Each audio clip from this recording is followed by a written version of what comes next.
नमस्कार, विबोध एकेडमी में आपका स्वागत है। हिंदी व्याकरण चली हुई है अभी हमारी, और आज हम करेंगे संधि। संधि शुरू करेंगे। बहुत से हिंदी व्याकरण के कई क्या ज़्यादातर टॉपिक हो चुके हैं भाई, कुछ ही बचे हैं बस। तो आज हम करेंगे भाई संधि। संधि के बारे में देखेंगे। देखो भाई, संधि संधि देखो, ऐसे शाब्दिक अर्थ देखें तो संधि संधि यानी कि क्या देखेंगे हम? मिलाप, मेल मिलाप करवाना, जोड़ना। संधि का अर्थ जोड़ना भी होता है। कई अर्थ होते हैं शब्द के तो, लेकिन व्याकरणिक दृष्टि से संधि किसे कहेंगे भाई? दो वर्णों के बीच में, यानी कि दो वर्णों के मेल से शब्द में होने वाले परिवर्तन को क्या कहेंगे भाई? हम संधि कहेंगे। यानी कि देखो, यहाँ होता है वर्णों में मेल, और समास में क्या होता है? शब्दों में। ये थोड़ा सा याद रखना है संधि के बारे में। तो लिख लो भाई, संधि की परिभाषा लिख लो पहले, फिर समझते हैं थोड़ा संधि के बारे में। संधि का अर्थ होता है भाई, देखो शाब्दिक अर्थ तो हम देखेंगे संधि का। तो शाब्दिक अर्थ होता है भाई संधि का मेल, या आप कह सकते हो जोड़। जोड़ना भी होता है और मेल करवाना भी होता है, मिलाना भी होता है। अब देखो संधि व्याकरणिक दृष्टि से क्या है। व्याकरणिक दृष्टि से संधि की परिभाषा देखें तो दो ध्वनियों के पास पास होने पर, दो ध्वनियों के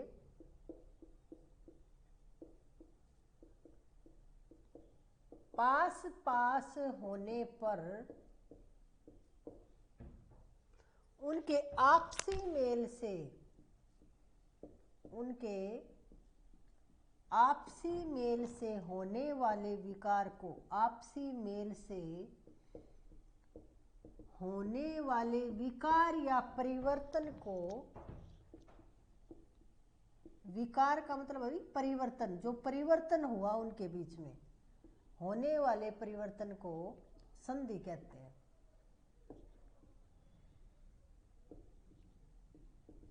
ये है भाई व्याकरणिक दृष्टि से संधि की परिभाषा, कि दो ध्वनियों के पास पास होने पर उनके आपसी मेल से होने वाले विकार को संधि कहते हैं। या दो वर्णों के, वर्ण भी आप कह सकते हो या ध्वनि की जगह, कि दो वर्णों के पास पास होने से उनमें जो परिवर्तन आता है, उनके पास पास आने पर उसे क्या कहेंगे? संधि कहेंगे। अब देखो संधि क्या है, समझ गए आप भाई संधि क्या है? जैसे कोई भी दो शब्द साथ में आए, जैसे देखो हम देखते हैं भी, देखो विद्या और एक है आलय। अब ये दोनों शब्द साथ साथ आएंगे तो हम इसको बोलेंगे भी विद्यालय।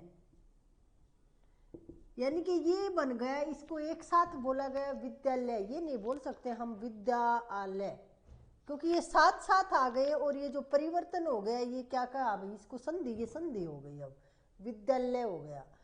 इस तरह से ही जैसे भानु है, भानु कहा और उदय, और भानुदय हो गया फिर। यानी कि उसको बोलेंगे भी ऐसे ही, ये नहीं है कि उसको अलग अलग बोलेंगे भानु उदय, नहीं, उसको फिर बोलेंगे भानुदय। तो इस तरह से जो संधि होती है, दो वर्णों के पास पास होने से या दो ध्वनियों के पास पास होने से। देखो इसके ऊपर ध्यान देना है भी, क्योंकि समास में और संधि में, समास में भी ऐसे शब्दों का मिलान होता है वहाँ, और प्रसर्ग चिन्ह हटा दिए जाते हैं। लेकिन इसमें क्या है, वर्णों के पास पास आने से क्या है? परिवर्तन होता है, उसको संधि कहते हैं। अब संधि के भेद देखते हैं, भेद कितने हैं संधि के? तीन भेद है भाई संधि के: स्वर संधि, व्यंजन संधि और विसर्ग संधि। अब हम धीरे धीरे पहले लिखेंगे, फिर उन भेदों के अंदर क्या है वो देखेंगे भाई। अब देखो भाई संधि के भेद कितने हैं, तो संधि के भेद है भाई तीन। अब कौन कौन से हैं ये तीन भेद? तो संधि के भेद तीन है। सबसे पहले तो हम देखेंगे भाई स्वर संधि। पहला भेद क्या है भाई? स्वर संधि।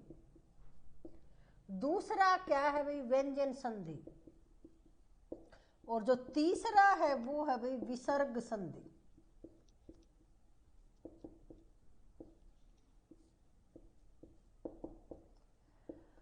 अब देखो ये स्वर संधि, व्यंजन संधि, ये क्या है? ये तीन भेद बता दिए भी, स्वर संधि के, व्यंजन संधि और विसर्ग संधि। अब देखो स्वर के साथ यदि स्वर का मेल होगा तो स्वर संधि बनेगी भाई। व्यंजन के साथ या तो स्वर मिलेगा या व्यंजन मिलेगा तो व्यंजन संधि होगी। विसर्ग के साथ क्या स्वर मिलेगा या व्यंजन मिलेगा तो क्या होगी, व्यंजन संधि होगी। तो देखो थोड़ी थोड़ी पहचान इसके आगे ही लिखेंगे, डिटेल से आगे करेंगे। देखो जैसे स्वर संधि है तो इस तरफ तो क्या होगा भाई, सिर्फ स्वर होगा, और इस स्वर के आगे भी हमें मिलेगा, यहाँ जो आगे है वो मिलेगा क्या, स्वर। यानी कि स्वर संधि में स्वर के साथ स्वर का ही मिलन होगा, ये नहीं है कि यहाँ आपको व्यंजन मिलेगा। स्वर के साथ स्वर मिलेगा, वहाँ क्या है, व्यंजन स्वर संधि है। और व्यंजन संधि में देखो व्यंजन है तो आगे लिखो व्यंजन, संधि का नाम ही है व्यंजन संधि, तो आगे लिखा हमने क्या, व्यंजन। और इसके आगे क्या मिलेगा भी आपको, स्वर भी मिल सकता है या फिर व्यंजन भी मिल सकता है, कुछ भी मिल जाओ आगे, यहाँ व्यंजन होना चाहिए। व्यंजन के आगे स्वर भी मिल सकता है और व्यंजन भी, वहां व्यंजन संधि। अब विसर्ग में देखिए यहाँ तो होगी भाई विसर्ग, यहाँ तो आपको विसर्ग मिलेंगे और आगे क्या, स्वर भी हो सकता है और व्यंजन भी हो सकता है। ये है भाई तीनों की हम देखें पहचान मोटी मोटी। आगे तो हम डिटेल से उदाहरणों से परिभाषा से समझेंगे इनको, लेकिन यहाँ देखेंगे हम ये संक्षिप्त रूप में देखना चाहें तो स्वर संधि क्या है भाई, स्वर का स्वर के साथ मेल, स्वर संधि होगी। व्यंजन का स्वर या व्यंजन के साथ मेल तो क्या होगा भाई, व्यंजन संधि होगी।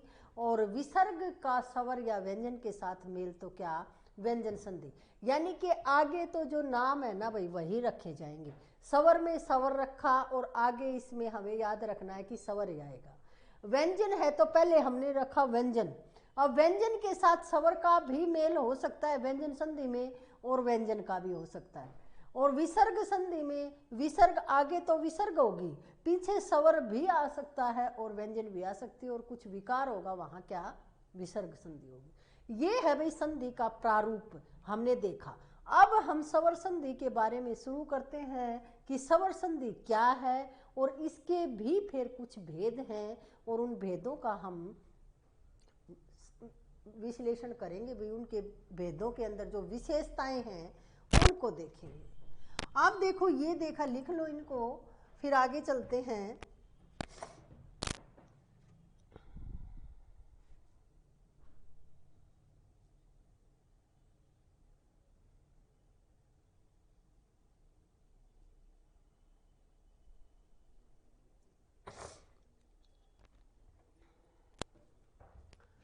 अब देखो हम देखते हैं भी स्वर संधि के बारे में कि स्वर संधि क्या है। सबसे पहले हम स्वर संधि से शुरू करेंगे और फिर धीरे धीरे हम व्यंजन संधि और विसर्ग संधि का भी अध्ययन कर लेंगे, तो हमारा संधि पूरा हो जाएगा। और कुछ अपवाद होते हैं जहाँ से प्रश्न बनते हैं वो भी देखेंगे। तो सबसे पहले लिखो भाई, हम देखेंगे आज स्वर संधि। अब स्वर संधि देखो, स्वर संधि यानी कि स्वर का स्वर के साथ मेल होने पर जो परिवर्तन आता है वो क्या है, स्वर संधि है। तो स्वर संधि की परिभाषा लिखो भाई कि दो स्वरों का आपस में मेल होने पर, दो स्वर कह सकते हो या स्वर का स्वर के साथ कह सकते हो, दो स्वरों का मेल होने पर होने वाले परिवर्तन को, होने वाले परिवर्तन को स्वर संधि कहते हैं। यानी कि यहाँ सिर्फ स्वरों का जिक्र होगा, व्यंजन का विसर्ग का कोई जिक्र नहीं है, सिर्फ स्वर। और हिंदी में स्वर कितने हैं भाई, 11। तो देखो दो स्वरों का मेल होने पर होने वाले परिवर्तन को स्वर संधि कहते हैं। यानी कि इसमें सिर्फ स्वर को याद रखना है, आगे भी स्वर पीछे भी स्वर। अब स्वर संधि के फिर से उपभेद किए गए हैं या भेद आप बोल सकते हो। स्वर संधि के फिर से भेद किए गए, भी 5 भेद किए गए। देखो संधि का ये टॉपिक है बहुत महत्वपूर्ण, आप इसको मान के चलिए। हर परीक्षा में, चाहे वो छोटी परीक्षा है, 5% जहाँ पूछे जाते हैं ना जिस परीक्षा में, वहाँ भी यहाँ से प्रश्न पूछा जाता है, उस परीक्षा में भी संधि का आता है। और बड़ी जो हिंदी की परीक्षा है उसमें तो आएगा ही। तो संधि बहुत ज़्यादा महत्वपूर्ण है भाई, और बिल्कुल मुश्किल नहीं है। आप सोचते हो कि संधि मुश्किल है, कई बोलते हैं कि मैम संधि नहीं आती। संधि अब देखना, आप धीरे धीरे हम समझेंगे, बिल्कुल आसान है संधि। आसानी से आप करोगे, नियम बताए जाएंगे, दे वो याद करना और उसका अभ्यास करना। संधि बहुत आसान है। तो 5 भेद हैं भाई स्वर संधि के। तो सबसे पहले वो 5 भेद लिखेंगे, याद करने हैं, उसके बाद फिर उनका एक एक का अध्ययन करेंगे। तो अब देखो भाई, जैसे पहला भेद है भाई इसका दीर्घ स्वर संधि। दीर्घ स्वर संधि जो पहला भेद है स्वर संधि का, वो है भाई दीर्घ स्वर संधि। जो दूसरा भेद है स्वर संधि का, वो है भाई गुण संधि।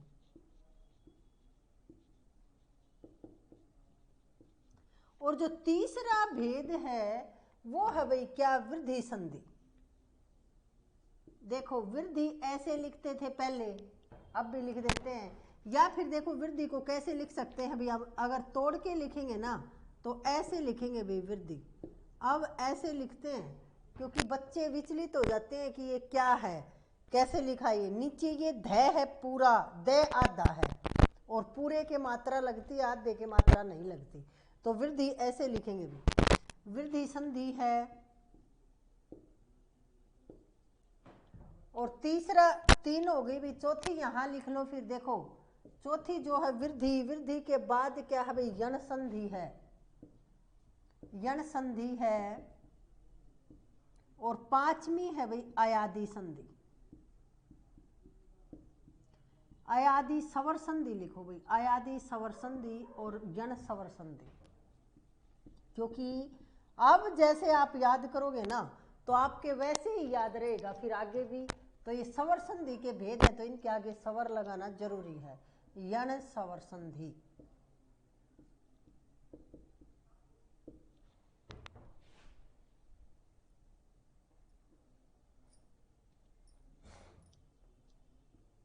गुण स्वर संधि, और ये है भाई वृद्धि स्वर संधि। चाहे आपने सीख रखी है, पहले सीखी तो है ही, लेकिन भूल चुके हो या फिर बिल्कुल आज ही सीख रहे हो, इस बात से कोई फर्क नहीं पड़ता। आप बिल्कुल धैर्य से और इत्मीनान से सीखेंगे ना तो बिल्कुल आज अभी आ जाएगी आपको संधि, कोई मुश्किल नहीं है। अब देखो ये 5 भेद याद करने हैं भाई। स्वर संधि के कितने भेद है, देखो संधि के भेद पूछे तो बताने हैं भाई 3। यहाँ कंफ्यूज नहीं होना कि स्वर संधि के 5 हैं तो 5 बता दिए, संधि के भेद भूल गए। याद रखना है संधि के भेद पूछे तो 3, स्वर संधि, व्यंजन संधि और विसर्ग संधि। और स्वर संधि के फिर से 5 भेद किए गए हैं, ये याद रखने हैं भाई। पहला है दीर्घ संधि, दूसरा है भाई गुण संधि, तीसरा है वृद्धि संधि, चौथा यण संधि और 5वां है अयादि संधि। ये याद रखने हैं भी 5 भेद। अब दीर्घ स्वर, अब देखो इन 5 भेदों के बारे में देखेंगे क्योंकि बहुत ज्यादा महत्वपूर्ण आप स्वर संधि को मान के चलिए कि बहुत सी परीक्षाओं में जो प्रश्न पूछे जाते हैं ना, इनसे पूछे जाते हैं। और ये थोड़ा सा ये लगाओ आपकी व्यंजन और विसर्ग संधि के अपेक्षा थोड़ा सा कठिन भी है लेवल। तो इसके बारे में हम देखेंगे भी। अब हम देखेंगे स्वर संधि में जो भेद है, पहला दीर्घ स्वर संधि, इसका वर्णन करेंगे। ये क्या है,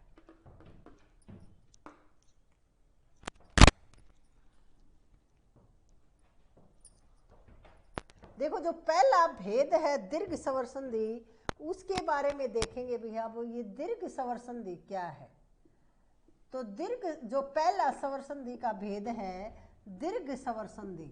अब दीर्घ स्वर संधि में क्या है भाई, देखो नाम से ही स्पष्ट है ये, इसमें सजातीय स्वरों का प्रयोग होता है। 2 सजातीय स्वरों के मिलने से जो विकार पैदा होता है वहां दीर्घ स्वर संधि होती है। या 2 समान लिख सकते हो आप, एक सजातीय यानी कि एक ही जाति के। जैसे देखो ए है, इसी की जाति का तो है आ, ये सजातीय हैं। ई है तो ई, ये एक ही जाति के हैं दोनों, ये भी एक ही जाति के। ये इस तरह जो एक सजातीय बोलते हैं इनको, एक ही जाति के या समान कह सकते हो आप इनको, समान सौर। तो लिखो इसकी परिभाषा लिखो भाई कि समान स्वरों के बीच होने वाली संधि, समान स्वरों के बीच होने वाली संधि।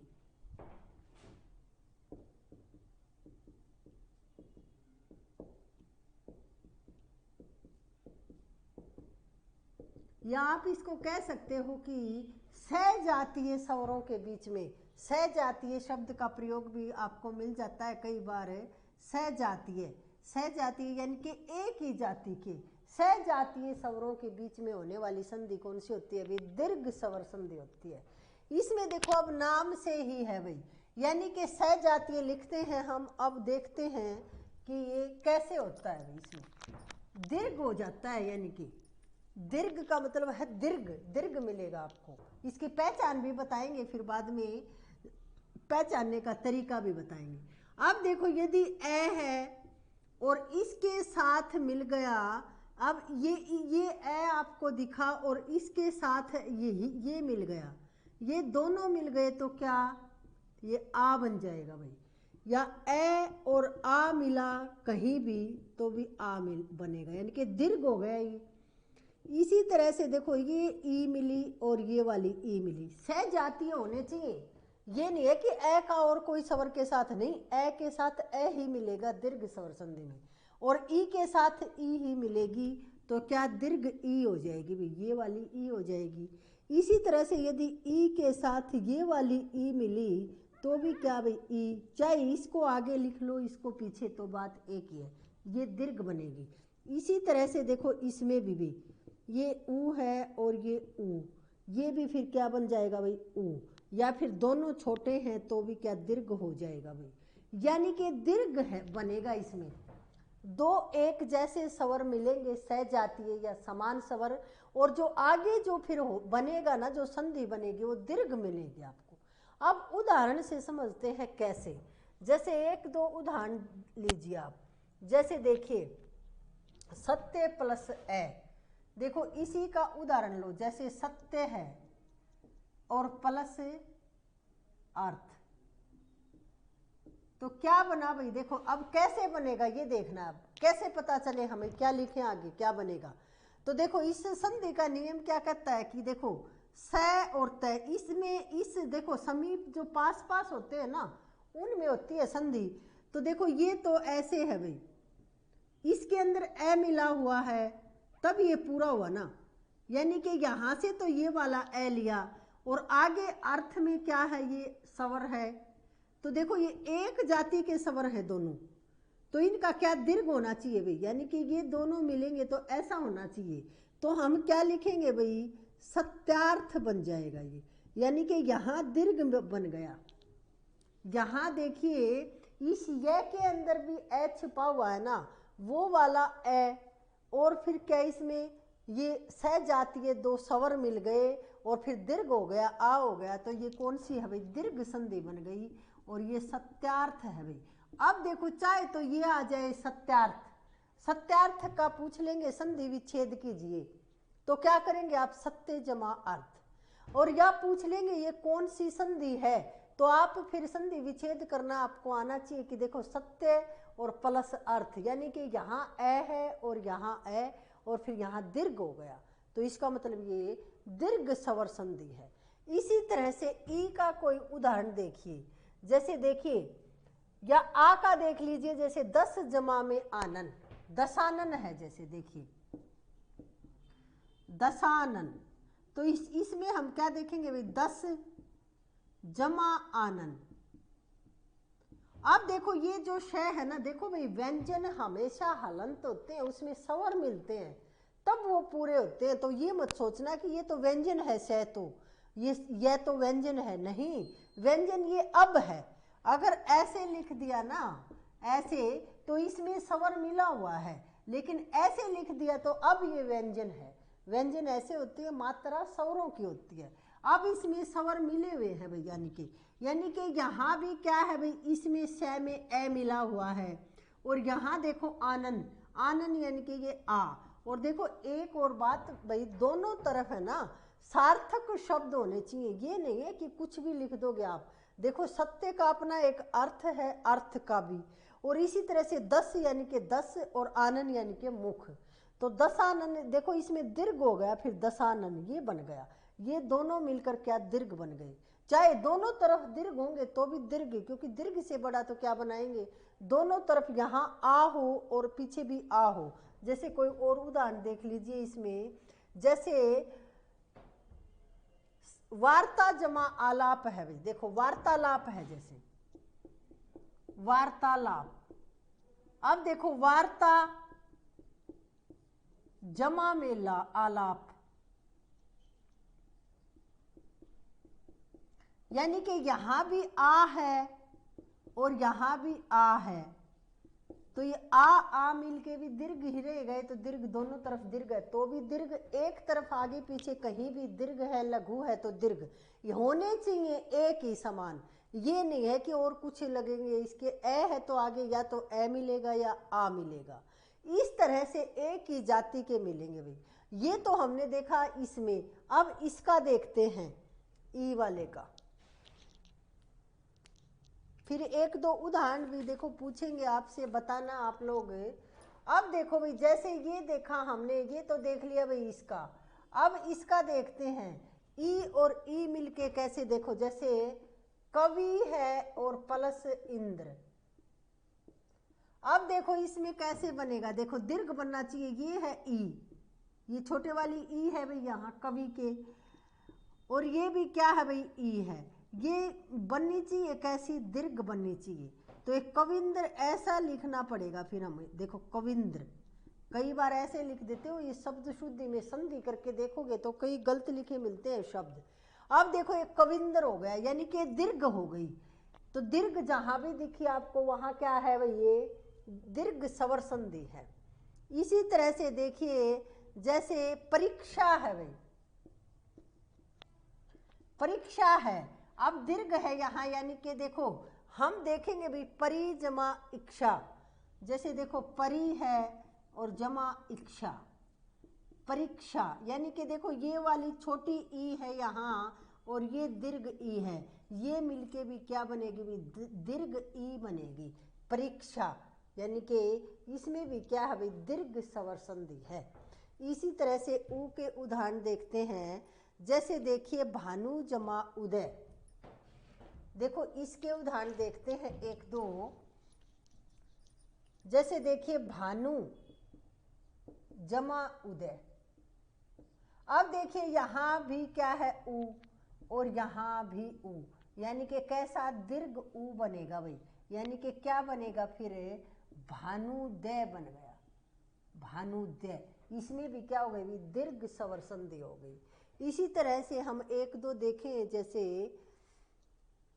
भूष्मा, देखो कई बार पूछा गया है भाई भूष्मा, भू माने पृथ्वी, और देखो ये है उष्मा, यानी कि इसका ये जो भूष्मा है, ये शब्द कई बार पूछा गया, ये शय है भाई आधा,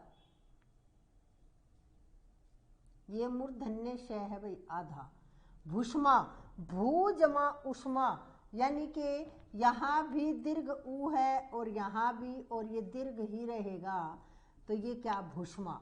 अब देखो भाई हमने देखा कि दीर्घ स्वर संधि में क्या है कि एक दीर्घ स्वर संधि का मतलब है कि सहजातीय वर्णों का मेल होगा और फिर आगे दीर्घ हो जाएगा, उस वो जो वर्ण जो भी मिलेंगे, चाहे लघु लघु मिलो, चाहे लघु दीर्घ मिलो, चाहे दीर्घ लघु मिलो, या फिर गुरु दीर्घ दीर्घ मिलो, दोनों में हम क्या करेंगे आगे उस वो बन जाएगा भाई दीर्घ।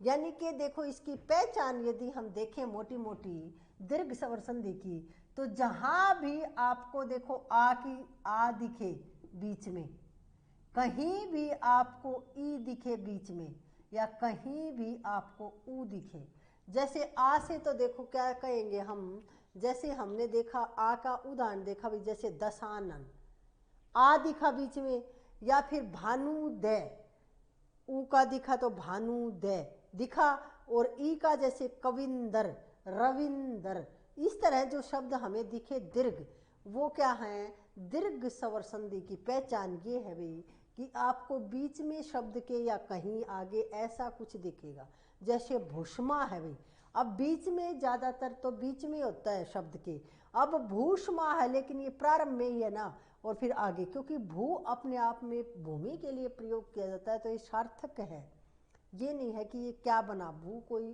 शब्द नहीं बना, बनता है। तो ये दीर्घ है, दीर्घ मिला दीर्घ हो गया।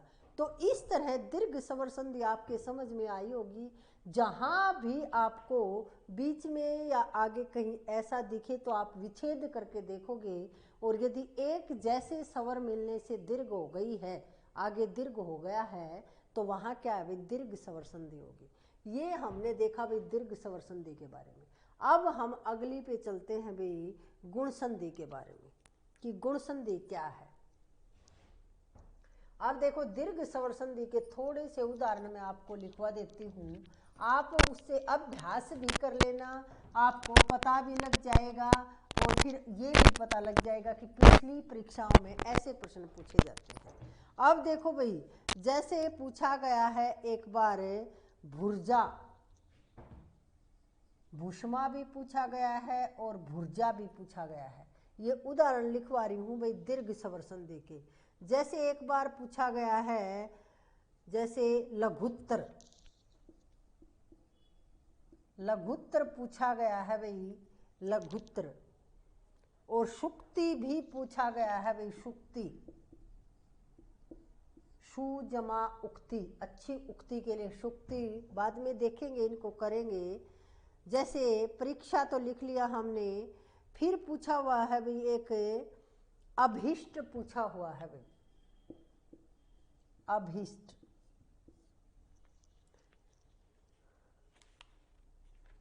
इसी तरह से फिर देखो पूछा गया है भाई, एक बार पूछा गया है सेवार्थ,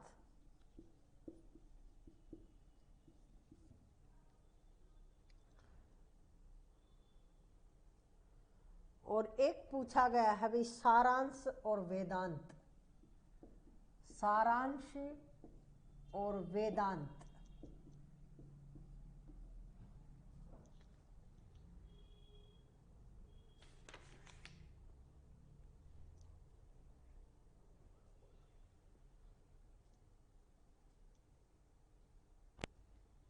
श्रीश भी पूछा गया है भाई, किसी परीक्षा में पूछा गया है श्रीश।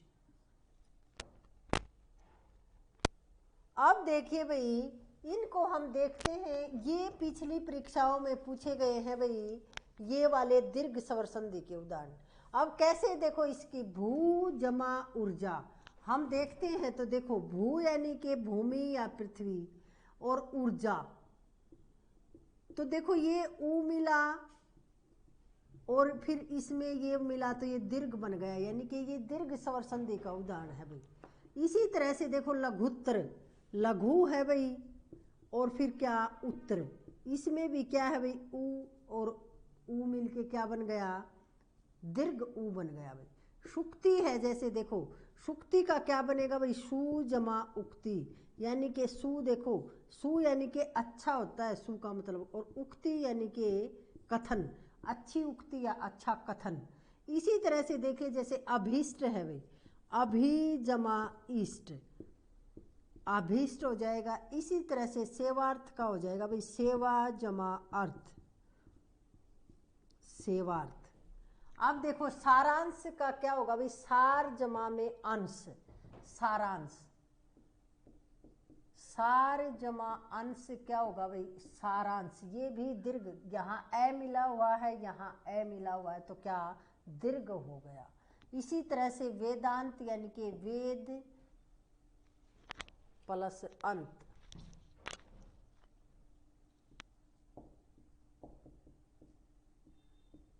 और इसी तरह से श्रीष का है भाई, श्री प्लस ईश, श्रीष। ये है भाई देखो श्री जमा ईश, श्रीष तो बहुत बार पूछा गया है भाई, ये बड़ी परीक्षाओं में भी पूछा गया है। तो ये है भाई दीर्घ स्वर संधि के बारे में हमने देखा। अगली संधि करेंगे भाई हम अब गुण संधि, गुण संधि के बारे में देखेंगे। ये लिख लो इनको,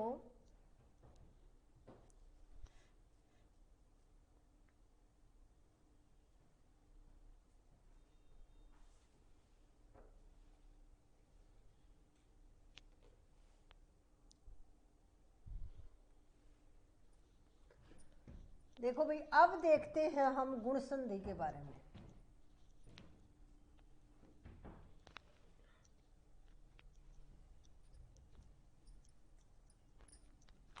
गुण संधि क्या होती है भाई? गुण संधि में कुछ नियम है, वो एक दो बातें आपको याद रखनी पड़ेंगी। जैसे देखो, लिखो, दूसरा जो स्वर संधि का भेद है वो है भाई गुण स्वर संधि। गुण स्वर संधि। अब गुण स्वर संधि में क्या होगा कि दो तीन नियम लिख लो आप। देखो, यदि ए और आ के बाद आगे यानी कि ए है या आ है, और इसके बाद आ गए ई आ गई, या तो या फिर दीर्घ ई आ गई, तो दोनों के स्थान पर क्या हो जाएगा भाई? ए बन जाएगा। इसी तरह से देखो, यदि ओ और ऊ आ जाए तो ओ बनेगा। यहां तो आगे तो ये रहेगा जैसे ए और आ, और यहां पर आ गया भाई ऊ आ गया, या ये वाला ऊ आ गया, तो क्या बन जाएगा भाई? ओ बन जाएगा। और इसी तरह से यदि री आ जाए, यानी कि ए आगे तो यही रहेगा ए और आ, और आगे यहां आ गया भाई री, तो फिर क्या बनेगा? अर बनेगा। ये तीन बातें याद रखनी है भाई आपको गुण संधि में, कि किसी भी शब्द में आगे तो आपको क्या मिलेगा? ए मिलेगा या आ मिलेगा, और फिर पीछे मिलेगी भी या तो ई या दीर्घ ई, और फिर ए बन जाएगा उसका। इसी तरह से देखो, ए है या आ आगे तो यही रहेंगे तीनों में ही, पीछे ऊ या ऊ आ गया तो ओ बन जाएगा, और री आ गई तो क्या बन जाएगा? अर बन जाएगा। अब उदाहरण से देखते हैं, और अब आपकी जो परीक्षा हुई थी एस्टेट की, उसमें ये प्रश्न आया भी था। तो देखिए, अब हम उदाहरण से देखते हैं। जैसे गजेंद्र है भाई, इसी का हम उदाहरण ले भाई। देखो, जैसे ए और ई मिलके बना है, तो जैसे गजेंद्र। अब गजेंद्र का संधि विच्छेद करेंगे तो कैसे करेंगे भाई? गज जमा इंद्र। अब देखो, इसमें गज यानी कि यहां क्या है? ए, और आगे क्या आ गया? ई, तो क्या बना भाई? ए बन गया। ए बन गया। तो अब यदि आपके सामने आता है संधि विच्छेद आ जाए और उससे फिर शब्द बनाना है, तो आप बना सकते हो कि यदि ए और ई मिलेगा तो ए बनेगा, तो यानी कि गजेंद्र हो जाएगा ये।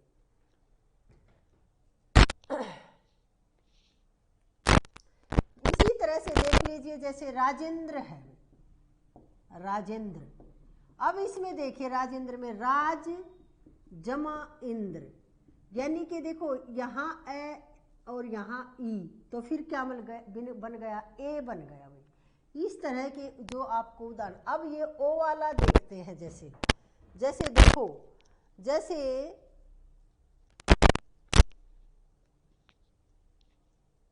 पुरुषोत्तम है भाई। जैसे देखो, पुरुषोत्तम,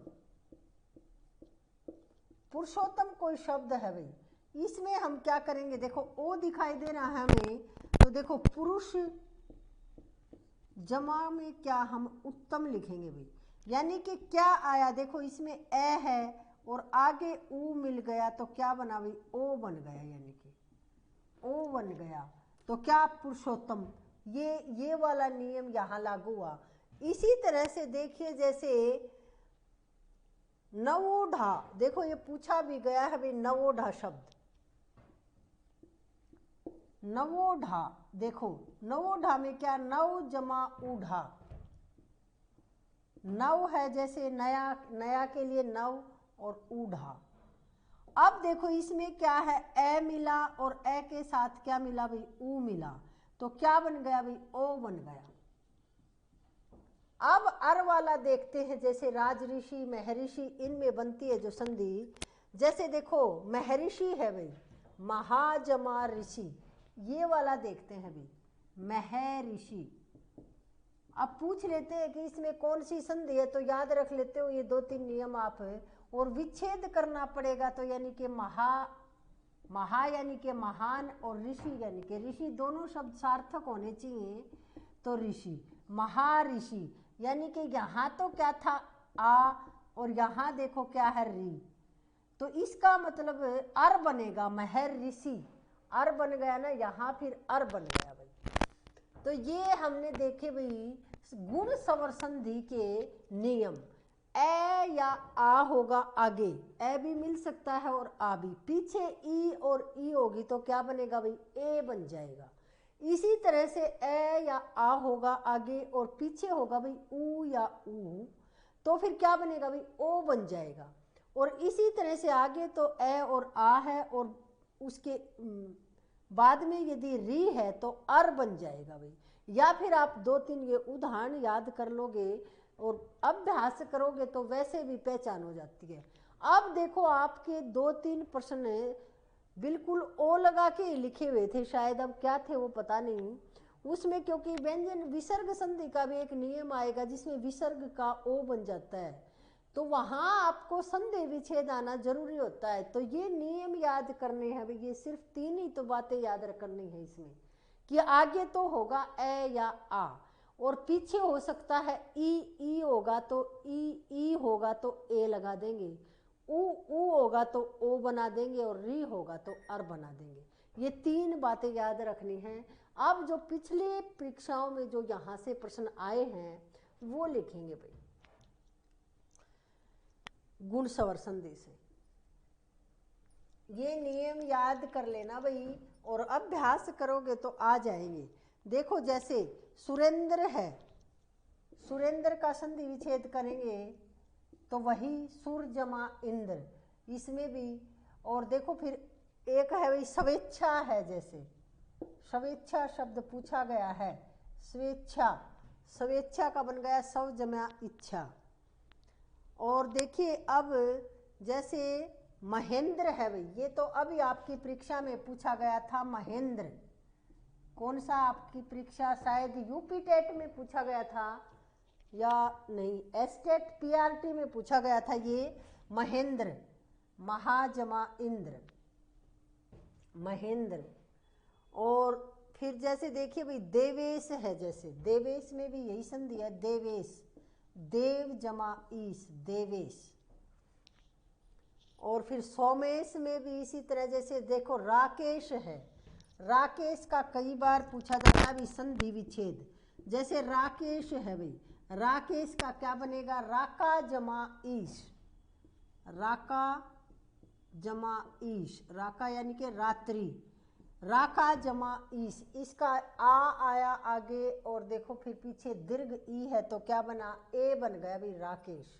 यानी कि देखो कई बार इस तरह की पहचान रख लेना, बीच में ए दिखे, ओ दिखे या अर, लेकिन वो पहचान से भी काम नहीं चलेगा क्योंकि ये हमें पूरा आना चाहिए। अब की परीक्षा में क्या किया कि ओ वाले सारे दे दिए, सभी में ओ लगा हुआ और पूछा कि कौन सा गुण संधि का उदाहरण है। तो उसके लिए आपको ये उदाहरण, ये अभ्यास करना पड़ेगा और ये नियम सीखने पड़ेंगे भाई। अब देखो जैसे महोदय है, महोदय है भाई, ये भी एक बार पूछा गया है महोदय, महाजमा में उदय। और इसी तरह से देखो गंगोत्सव भी पूछा गया है भाई, गंगोत्सव, गंगोत्सव भी पूछा गया है भाई, गंगोत्सव, गंगा जमा में उत्सव। और इसी तरह से देखो पूछा गया है भाई एक ये महोर्मी, महोर्मी, महोर्मी यानी कि क्या भाई, महो, महाजमा में उर्मी। और इसी तरह से देखो इसका अर्का पूछा गया है भाई, राज ऋषि पूछा गया है, महर्षि पूछा गया है, सप्त ऋषि पूछा गया है। राज ऋषि भी पूछा गया है भाई, राज ऋषि पूछा गया है, फिर क्या पूछा गया है भाई, सप्त ऋषि पूछा गया है। ये इस तरह के शब्द पूछे गए हैं भाई। इसमें ब्रह्म ऋषि भी, ब्रह्म जमा ऋषि आ जाएगा। और वर्षा जमा ऋतु, वर्ष ऋतु भी पूछा गया है भाई। देखो ये वाला इस तरह से लिखा जाता है, वर्ष ऋतु, वर्षा जमा ऋतु। ये पूछे गए हैं भाई गुण स्वर संधि में, ये पिछली परीक्षाओं में पूछे गए हैं। आगे हम करते हैं भाई, अब इसका जो तीसरा है वो करेंगे भाई वृद्धि स्वर संधि। वृद्धि, यण और अयादि, 3 बच गई हमारी, 2 हो गई भाई, फिर क्लास लंबी हो जाएगी। तो आज यही विराम देते हैं, आगे कल करेंगे। और इसका नियम याद करना और अभ्यास करना, ये आज के लिए इतना ही। धन्यवाद।